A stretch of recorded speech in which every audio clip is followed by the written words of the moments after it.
പഠിച്ച രീതിയിൽ അറിഞ്ഞിരിക്കണം, ആ അറിഞ്ഞത് മനസ്സിലാക്കണം. ആ രീതിയിലേക്കുള്ള സെലക്ഷൻസുകൾ ഉണ്ടെങ്കിൽ മാത്രമേ ഈ മേഖലയ്ക്ക് ഇനി രക്ഷയുണ്ടാകത്തുള്ളൂ. ആ സ്ഥാപനത്തിൽ മര്യാദയ്ക്ക് നിൽക്കേണ്ട സ്ഥലത്ത് മര്യാദയ്ക്ക് നിൽക്കാതെ, ഒരു പ്രൊഫഷണലാണ് എന്ന് മനസ്സിലാക്കിക്കൊണ്ട് നിൽക്കാതെ എന്ത് ചെയ്യും? വഴക്കുണ്ടാക്കും. ഇത് ഇവിടെ മാത്രമല്ല, എല്ലായിടത്തും ഉണ്ട്. അത്തരത്തിൽ വഴക്കുണ്ടാക്കുന്ന കുട്ടികളെ പറഞ്ഞു വിടുമ്പോൾ ദാണ്ടര ഇതുങ്ങളെല്ലാം കൂടെ കൊടിങ്ങ് പിടിച്ചുകൊണ്ട് ഒരു യൂട്യൂബർ ചാനലുകാരനെ പിടിച്ചുകൊണ്ട് സ്ഥാപനത്തെ വന്ന് ബഹളം ഉണ്ടാക്കുക.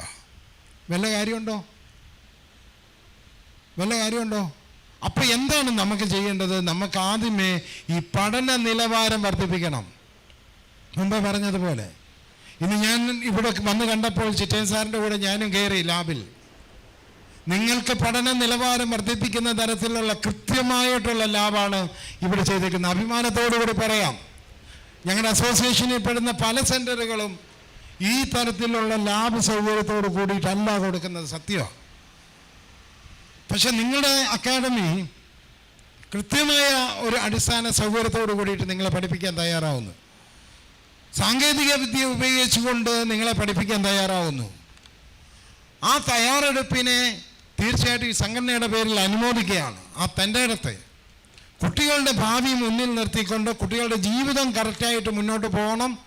അവർക്കൊരു ഇൻ്റർവ്യൂ അറ്റൻഡ് ചെയ്യുന്ന സമയത്ത് അവർക്കൊരു ഭാവി കറക്റ്റാവുന്ന തരത്തിൽ ഇൻ്റർവ്യൂ അറ്റൻഡ് ചെയ്ത് വിജയിക്കാൻ കഴിയണം എന്നുള്ള തരത്തിലേക്ക് ഇവിടുത്തെ പഠിപ്പീര് മുന്നോട്ട് പോകുമ്പോൾ, പ്രത്യേകിച്ച് ഞാൻ മനസ്സിലാക്കുന്നത് ഒന്നിൽ കൂടുതൽ ഡോക്ടർമാർ അധ്യാപകരുണ്ട് ഇവിടെ, ഇല്ലേ? ഡോക്ടർമാർ അധ്യാപകരുണ്ട്. അതുപോലെ തന്നെ MSc കഴിഞ്ഞിട്ടുള്ള കുട്ടികൾ ഇവിടെ പഠിപ്പിക്കുന്നുണ്ട്. ആ തരത്തിൽ ക്വാളിറ്റിയോട് കൂടിയിട്ട് പഠിപ്പിക്കുന്ന ഒരു സ്ഥാപനം എന്നുള്ള രീതിയിൽ ആ സ്ഥാപനത്തെ നശിപ്പിക്കാൻ ശ്രമിക്കുന്ന ഏത് ബ്ലോഗർമാരാണെങ്കിലും അവർക്കെതിരെ ശക്തമായിട്ടുള്ള നിയമ നടപടിയും താക്കീത് നൽകുവാൻ ഈ സംഘടന ബാധ്യസ്ഥരാണ് എന്നുകൂടി അറിയിക്കുകയാണ്. ശക്തമായ താക്കീത് നൽകും. ഞങ്ങൾ നിയമപരമായിട്ട് ഞങ്ങൾ നേരിടും. ഒരു രീതിയിലും ഈ മേഖലയെ തകർക്കാൻ ശ്രമിച്ചാൽ അതിനെ ശക്തമായിട്ട് KPOS നേരിടും എന്ന് ഞങ്ങൾ അറിയിക്കുകയാണ്. ഒരാഴ്ചയോടെ കഴിഞ്ഞിട്ട് നിങ്ങൾക്ക് ഒരു ക്ലാസ് എന്നുള്ള രീതിയിൽ 20 ദിവസത്തെ ക്ലാസ്, 20 ദിവസത്തെ കൃത്യമായിട്ടുള്ള ഒരു ദിവസം വെച്ചിട്ടാണ് ഞങ്ങളുടെ ടീം നിങ്ങളുടെ മുന്നിലേക്ക് വരുന്നത്. തീർച്ചയായിട്ടും നിങ്ങളുടെ അധ്യാപകരെ സംരക്ഷിച്ചുകൊണ്ട്, അവർക്ക് മാതൃകയാക്കിക്കൊണ്ട് ഞങ്ങളും നിങ്ങളോടൊപ്പം ചേർന്നുകൊണ്ട് നിങ്ങളെ ഈ മേഖലയിലേക്ക് പുതിയ മുഖങ്ങളാക്കി മാറ്റുവാൻ പ്രതിജ്ഞാബദ്ധരായിട്ട് നിന്നുകൊണ്ട് നിങ്ങളോടൊപ്പം നിൽക്കും എന്നും കൂടി അറിയിച്ചുകൊണ്ടും, തീർച്ചയായിട്ടും ഇവിടെ യൂണിവേഴ്സിറ്റി തലത്തിലും NGO തലത്തിലുമുള്ള കാര്യങ്ങളൊക്കെ ഇവിടെ വിവരിക്കാൻ വേണ്ടിയിട്ടുള്ള ആൾക്കാർ വന്നിട്ടുണ്ട്. ഞാനും ഒരു യൂണിവേഴ്സിറ്റിയുടെ ഭാഗമാണ്. എനിക്ക് ഒരു യൂണിവേഴ്സിറ്റിയുടെ നോളജ് പാർട്ട്ണറായിട്ട് കേരളത്തിൽ ഞാൻ പ്രവർത്തിക്കുകയാണ് 2019 മുതൽ ഈ മേഖലയുമായിട്ട് ബന്ധപ്പെട്ട് പ്രവർത്തിക്കുമ്പോൾ എനിക്ക് ഒരു അഭിമാനം ഇപ്പോഴുള്ളത്, ഞാൻ പ്രവർത്തിക്കുന്ന യൂണിവേഴ്സിറ്റിയെ കേരളത്തിലേക്ക് കൊണ്ടുവരാൻ വേണ്ടിയിട്ടുള്ള ശ്രമങ്ങൾ നടത്തി വിജയിച്ചതിൻ്റെ ഭാഗമായിട്ട് ഇന്ന് കേരള ഗവൺമെൻറ് പ്രൈവറ്റ് യൂണിവേഴ്സിറ്റിക്ക് ഇവിടെ തുടങ്ങുന്നതിന് വേണ്ടിയിട്ടുള്ള ബില്ല് പാസ്സാക്കിയിട്ടുണ്ട്. ഇനി ഗവർണർ ഒപ്പിടണം. ആ ഒപ്പിട്ടതിന് ശേഷം കേരളത്തിൽ ഏകദേശം ഒരു 150ഓളം വരുന്ന കോടിക്കണക്കിന് രൂപയുടെ ഇൻവെസ്റ്റ്മെൻറ്റ് എൻ്റെ യൂണിവേഴ്സിറ്റി ഈ കേരളത്തിൽ, ഈ കൊച്ചു സംസ്ഥാനത്ത് ഇൻവെസ്റ്റ് ചെയ്തുകൊണ്ട് ഈ മേഖലയെ നിലനിർത്തുന്നതിന് വേണ്ടിയിട്ട് നിങ്ങളോടൊപ്പം ഞങ്ങളും അണിചേരും എന്നും കൂടി അറിയിച്ചുകൊണ്ട്, എന്തെങ്കിലും ബാഹ്യപരമായിട്ടുള്ള സംശയങ്ങളോ കാര്യങ്ങളോ ഒക്കെ നിങ്ങൾക്കുണ്ടെങ്കിൽ തീർച്ചയായിട്ടും നിങ്ങളോടൊപ്പം നിന്നുകൊണ്ട് അത് പരിഹരിച്ച് മാറ്റാം എന്നും കൂടെ ഉറപ്പ് നൽകിക്കൊണ്ടുകൂടി ഞാൻ എൻ്റെ വാക്കുകൾ നിർത്തുന്നു. നന്ദി, നമസ്കാരം.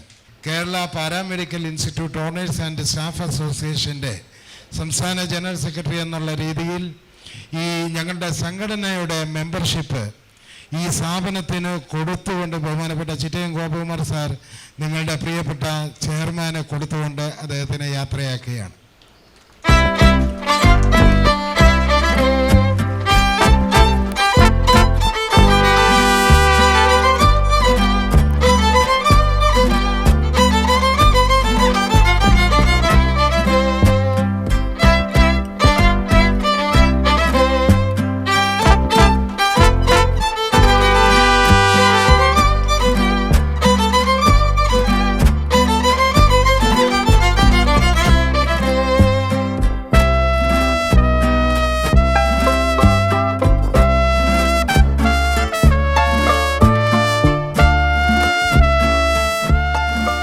വെർച്വൽ റിയാലിറ്റിയുടെ ആ ഒരു എക്യുപ്മെന്റ് വെച്ച് കണ്ടല്ലോ, എന്താണ് മോള് കണ്ടത്? എന്താ?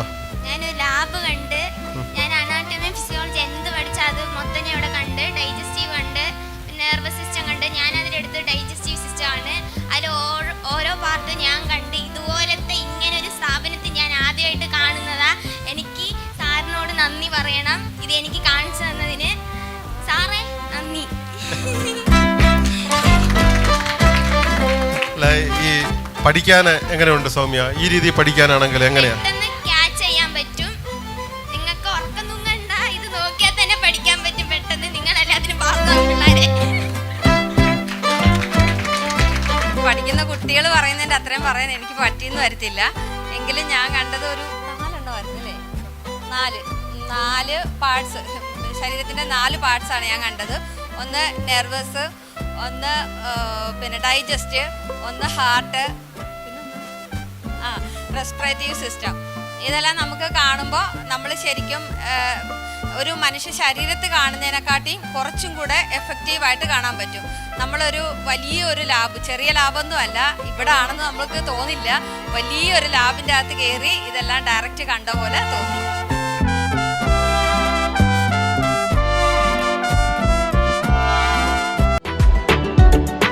You are watching India's first NGO television, Malanadu TV India.